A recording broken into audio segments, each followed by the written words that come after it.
Hello guys, how are you? Welcome to our channel Yashwant Academy. So guys, आपका आज का session रहने वाला है RRB NTPC graduate level 24 March 2026 का फर्स्ट शिफ्ट का पेपर आपका है। जो क्वेश्चन आपका पेपर में था सेम टू सेम क्वेश्चन, आपको पूरे 40 के 40 प्रश्न मेरे भाई मात्र 10 से 15 मिनट में आपका खत्म यहाँ होने वाला है। इस चैनल पे बहुत ज़्यादा कोई लेंदी क्वेश्चन, कोई लंबा कुछ खींचने का नहीं है। बस आपको 10 से 15 मिनट ध्यान से देखना है, आपका कंटिन्यू 40 क्वेश्चन खत्म हो जाएगा मेरे भाई। तो आइए शुरू करते हैं आज का पहला प्रश्न। पहला प्रश्न पूछा था पल्लव राजवंश की राजधानी क्या थी? What was the capital of the Pallava dynasty? तो यह आपका कांचीपुरम इसका राइट आंसर था। ऑप्शन सी आपका बिल्कुल सही आंसर था मेरे भाई। अगला क्वेश्चन आपका पॉलिटी से पूछा था भारतीय संविधान के किस अनुच्छेद के तहत नागरिकों के लिए समान नागरिक संहिता का प्रावधान है? Under which article of the Indian constitution is the provision for uniform civil code mentioned? ये आपका आर्टिकल 44 से रिलेटेड है मेरे भाई। आर्टिकल 44 से रिलेटेड है, तो आपका आर्टिकल 44 है मेरे भाई। अगला क्वेश्चन आपका है पुरुषों और महिलाओं दोनों के लिए समान कार्य के लिए समान वेतन किस अनुच्छेद के तहत सुनिश्चित किया जाता है? इसी से रिलेटेड आपका क्वेश्चन है मेरे भाई। आर्टिकल 39 डी आपका इसका राइट आंसर हो जाएगा। अगर ये क्वेश्चन पूछा है तो इस तरह से आपका ऑप्शन दिया होगा, आंसर है, और इसका इस तरह से है मेरे भाई। अगले प्रश्न की तरफ चलते हैं। अगला क्वेश्चन कंप्यूटर से पूछा था कंप्यूटर शब्दावली में GIGO यानी गार्बेज इन गार्बेज आउट शब्द किस प्रक्रिया से संबंधित है? तो आपका डेटा प्रोसेसिंग से संबंधित है मेरे भाई। ऑप्शन सी आपका बिल्कुल सही आंसर है। अगला क्वेश्चन आपका पूछा था साइंस से निम्नलिखित में से क्या RBC एंड WBC दोनों में पाया जाता है? विच of the following is found in both red blood cells and white blood cells? तो यह आपका प्रोटीन पाया जाता है दोनों में। ऑप्शन सी बिल्कुल सही इसका आंसर है। अगला क्वेश्चन आपसे पूछा था बेल्लौर विद्रोह किस वर्ष हुआ था? In which year did the Vellore mutiny take place? तो यह आपका 1806 में हुआ था मेरे भाई। 1806 में हुआ था। आपका ऑप्शन बी राइट आंसर है। अगला क्वेश्चन आपसे पूछा है 1857 के विद्रोह के प्रतीकात्मक नेता के रूप में किसे घोषित किया गया था? Who was declared as the symbolic leader of the revolt of 1857? तो बहादुर शाह जफर जी अगुवाई किए थे। 1857 के विद्रोह का प्रतीकात्मक नेता बने थे मेरे भाई। अगला क्वेश्चन आपका पूछा था प्राचीन नालंदा विश्वविद्यालय की स्थापना किसने करी थी? Who founded the ancient Nalanda university? तो यह आपका कुमार गुप्त प्रथम ने करी थी मेरे भाई प्राचीन नालंदा विश्वविद्यालय की स्थापना। ऑप्शन सी बिल्कुल सही है। अगला क्वेश्चन आपसे पूछा था व्यापार और उद्योग के क्षेत्र में पद्म भूषण 2026 से किसे सम्मानित किया गया? तो उदय कोटक जी को सम्मानित किया गया था। उदय कोटक जी राइट आंसर आपका ऑप्शन सी है मेरे भाई। अगले प्रश्न की तरफ चलते हैं। अगला क्वेश्चन आपसे पूछा है ग्लोबल मीथेन स्टेटस रिपोर्ट 2025 किस संस्था के द्वारा जारी की गई? Global methane status report 2025 was released by which organisation? तो ये ऑर्गेनाइजेशन आपका है यूनेप। यूनेप मेरे भाई संयुक्त राष्ट्र पर्यावरण कार्यक्रम के द्वारा जारी किया जाता है ग्लोबल मीथेन स्टेटस रिपोर्ट।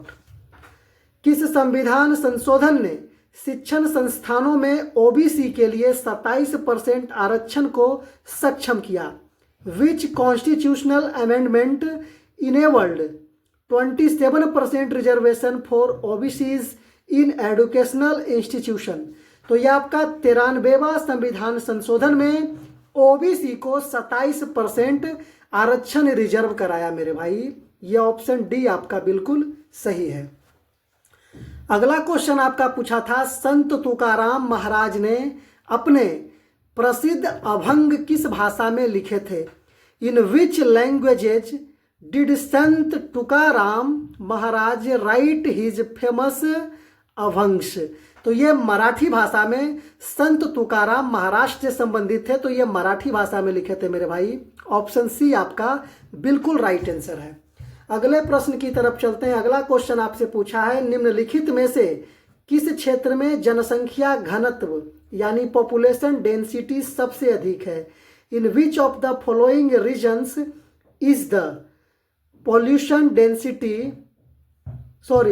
नहीं, पॉपुलेशन डेंसिटी हाईएस्ट है? तो इसका राइट आंसर हो जाएगा आपका साउथ सेंट्रल एशिया, मतलब दक्षिण मध्य एशिया। बी नंबर ऑप्शन आपका बिल्कुल सही है। अगला क्वेश्चन आपसे पूछा था 1741 में कोलाचेल के युद्ध, बैटल ऑफ कोलाचेल में किस भारतीय शासक ने डच ईस्ट इंडिया कंपनी को पराजित किया था? Which Indian ruler defeated the Dutch east India company in the battle of आपका है कोलाचेल इन 1741? तो इसका राइट आंसर हो जाएगा मार्तंड वर्मा मेरे भाई, मार्तंड वर्मा। ऑप्शन बी आपका बिल्कुल सही है। अगला क्वेश्चन आपसे पूछा था प्रकाश संश्लेषण की प्रकाश निर्भर अभिक्रिया में निम्नलिखित में से किसका उपयोग किया जाता है? तो H2O का उपयोग किया जाता है। ऑप्शन बी बिल्कुल सही आंसर है। अगला क्वेश्चन आपसे पूछा है जल निकायों में यूट्रोफिकेशन का मुख्य मानव निर्मित कारण क्या है? What is the main man made cause of eutrophication in water bodies? तो इसका ऑल ऑफ दिज मेरे भाई, सीवेज का पानी भी है, औद्योगिक अपशिष्ट भी है और आपका कृषि अपशिष्ट या उर्वरक भी है। आपका ऑप्शन डी बिल्कुल सही है। अगला क्वेश्चन आपसे पूछा है 1991 के आर्थिक संकट के बाद भारत ने किन 3 स्तंभों पर आधारित नई आर्थिक नीति अपनाई? After the 1991 economic crisis India adopted a new economic policy based on which 3 pillars? तो यह आपका 3 पिलर्स था, LPG उदारीकरण, लिबरलाइजेशन निजीकरण प्राइवेटाइजेशन और ग्लोबलाइजेशन यानी वैश्वीकरण। LPG आपका सही आंसर है। 3 मेन पिलर इसका था मेरे भाई। चलिए अगला क्वेश्चन आपका है, पूछा था वेब ब्राउजर में अगले टैब पर जाने के लिए किस शॉर्टकट की का उपयोग किया जाता है? Which shortcut key is use to switch to the next tab in a web browser? तो कंट्रोल प्लस टैब का उपयोग किया जाता है। ऑप्शन सी बिल्कुल सही आंसर है। अगला क्वेश्चन आपसे पूछा है कौन सा शास्त्रीय नृत्य केरल में पारंपरिक रूप से एक महिला द्वारा एकल यानी सोलो रूप में किया जाता है? Which classical dance is traditionally performed solo by A women इन केरला? तो ये मोहिनी अट्टम है, करेला कट्टम, आप याद रखिएगा इसे, मतलब केरल का है मेरे भाई। ऑप्शन बी बिल्कुल सही है। अगला क्वेश्चन आपका पूछा था नींद की बीमारी स्लीपिंग सिकनेस को वैज्ञानिक रूप से किस नाम से जाना जाता है? By what scientific name is sleeping sickness non? तो इसका राइट आंसर हो जाएगा अफ्रीकी ट्रिपोनोसोमियासिस, अफ्रीकन ट्रेपोनोसोमियासिस। आपका बिल्कुल सही है, बी नंबर ऑप्शन मेरे भाई। अगला क्वेश्चन आपका पूछा है हाल ही में 71वें राष्ट्रीय फिल्म पुरस्कारों में दादा साहब फाल्के पुरस्कार 2023 से किसे सम्मानित किया गया? Who was recently honoured with the Dada Saheb Phalke award 2023 at the 71st national film award? तो ये आपका मोहनलाल जी को दिया गया मेरे भाई, मोहनलाल जी को दिया गया। ऑप्शन बी आपका बिल्कुल राइट आंसर है। अगला क्वेश्चन आपसे पूछा है DDPD अधिनियम 2023 के तहत 18 वर्ष से कम आयु के बच्चे के व्यक्तिगत डेटा को प्रोसेस करने के लिए किसकी सहमति अनिवार्य है? अंडर द DPDPA एक्ट या DDPD act 2023 whose consent is mandatory before processing the personal data of a child under 18? तो इसका राइट आंसर हो जाएगा पेरेंट्स और लॉफुल गार्जियन, यानी माता पिता या कानूनी अभिभावक, उनकी सहमति से ये प्रोसेस करने के लिए स्वीकृति मिलेगी मेरी भाई। अगला क्वेश्चन आपका पूछा था हिमालय का निर्माण निम्नलिखित में से किस प्रक्रिया के द्वारा हुआ है? तो ये आपका हुआ है टेक्टोनिक प्लेटों के टकराने से आपका हिमालय पर्वत का निर्माण हुआ है, ऑप्शन बी। और हिमालय कैसा पर्वत है? तो आपका बलित पर्वत है मेरे भाई। हिमालय अगर बोला जाए कैसा पर्वत है तो बलित पर्वत है। अगला क्वेश्चन पूछा है, भारत में मल्टी ब्रांड रिटेल ट्रेडिंग में अनुमत प्रत्यक्ष विदेशी निवेश एफडीआई की अधिकतम सीमा क्या है?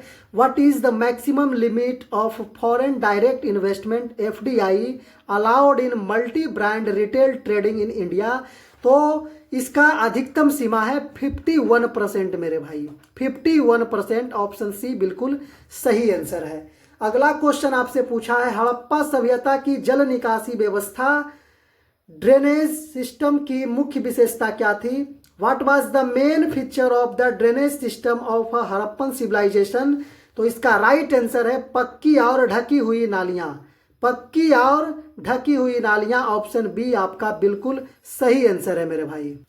अगला क्वेश्चन आपसे पूछा है, हिमालय मध्य एशिया से आने वाली किन हवाओं को भारत में प्रवेश करने से रोकता है? The Himalayas prevent which winds from Central Asia from entering India?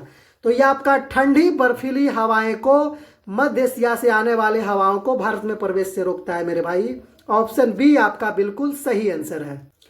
अगला क्वेश्चन आपसे पूछा है मेरे भाई, भारतीय संविधान का अनुच्छेद 171 किससे संबंधित है? Article 171 of the Indian constitution is related to which of the following? तो ये संबंधित आपका है राज्यों की विधान परिषद की संरचना से, ऑप्शन बी आपका बिल्कुल सही आंसर है मेरे भाई।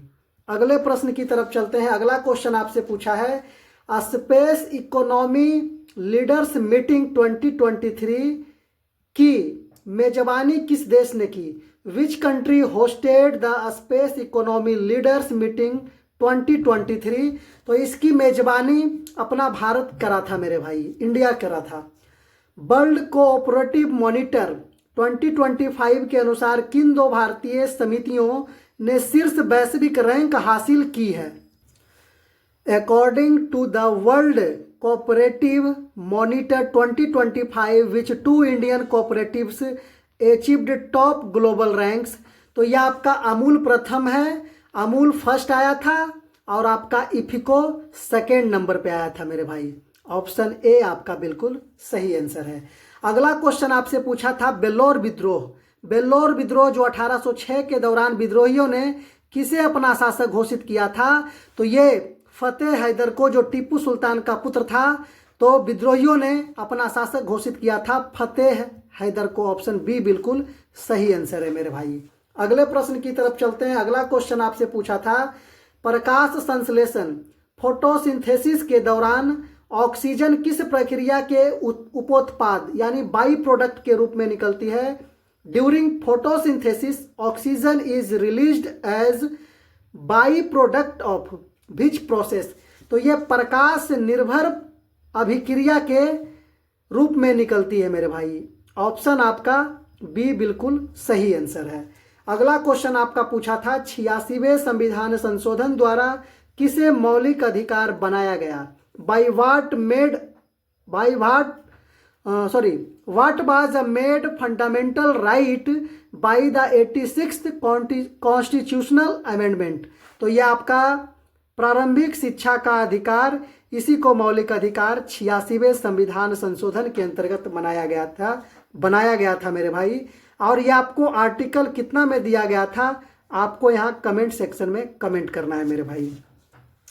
अगला क्वेश्चन आपको पूछा था आपका, नागपुर पुस्तक महोत्सव 2025 का आयोजन किस स्थान पर किया गया? At which place was the Nagpur book festival 2025 organised? तो यह आपका रेसिम बाग मैदान में किया गया था इसका आयोजन मेरे भाई, ऑप्शन बी बिल्कुल सही आंसर है। अगला क्वेश्चन आपसे पूछा था, 1857 के विद्रोह से आपका ये क्वेश्चन था, ये क्वेश्चन था, दोनों क्वेश्चन डाल दिया हूं कि बिहार से नेतृत्व को किसने किया था? तो बिहार से नेतृत्व कुंवर सिंह ने करा था। 1857 के विद्रोह के दौरान लखनऊ से नेतृत्व किसने किया था? तो लखनऊ से बेगम हजरत महल और उनके बेटे बिरजिस कादरी ने किया था मेरे भाई, ऑप्शन ए इसका राइट आंसर है और इसका सी आपका है। संविधान का अनुच्छेद 39D किस भाग के अंतर्गत आता है? तो यह आपका आता है भाग 4 के अंतर्गत आता है। ऑप्शन बी आपका बिल्कुल सही आंसर है। अगले प्रश्न की तरफ चलते हैं। अगला क्वेश्चन आपका पूछा था, नालंदा विश्वविद्यालय को 12वीं शताब्दी 1193 में किसने नष्ट किया था? Who destroyed Nalanda university in 12th century 1193 AD? तो ये आपका बख्तियार खिलजी ने नष्ट किया था नालंदा विश्वविद्यालय को। आपका ऑप्शन बी बिल्कुल सही आंसर है मेरे भाई। अगला क्वेश्चन आपका है, control plus shift plus T shortcut का उपयोग वेब ब्राउजर में किस लिए किया जाता है?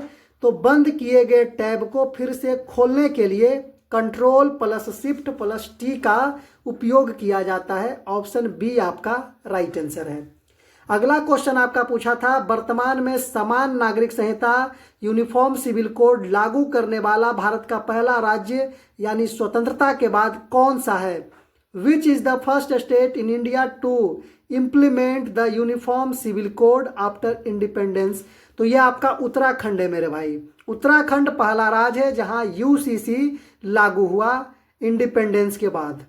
चलिए, और अगला क्वेश्चन आपका मैथ का क्वेश्चन था, एक गोले यानी स्फेयर की त्रिज्या 3 सेंटीमीटर है, तो गोले का कुल पृष्ठीय क्षेत्रफल टीए से बोला है मेरे भाई।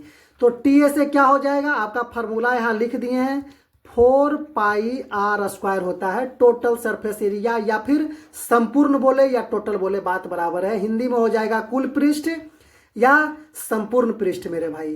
तो इसको फॉर्मूला बेस्ड है, बस बैठा दीजिए। 4 पाई का मान 22/7 और त्रिज्या आपका दे दिया है 3 गुना 3। आपका हो जाएगा, कितना हो जाएगा? 3 तिया 9 चौके 36 पाई में आंसर दिया है, तो 36 पाई सेंटीमीटर स्क्वायर ही हो जाएगा मेरे भाई। ऑप्शन सी बिल्कुल सही आंसर है। तो चलिए, सेशन कैसा लगा? सेशन अगर अच्छा लगा तो वीडियो को लाइक कीजिएगा मेरे भाई। अगर चैनल पर नए हैं तो चैनल को जरूर सब्सक्राइब कीजिएगा। मिलते हैं आपको अगले वीडियो में, तब तक के लिए दिल से धन्यवाद। आप सभी तरक्की करें, आगे बढ़े और अपने अपने एग्जाम को एकदम निकाले मेरे भाई। जय हिंद। फिर मिलते हैं आपको अगले एपिसोड में, अगले सेशन में।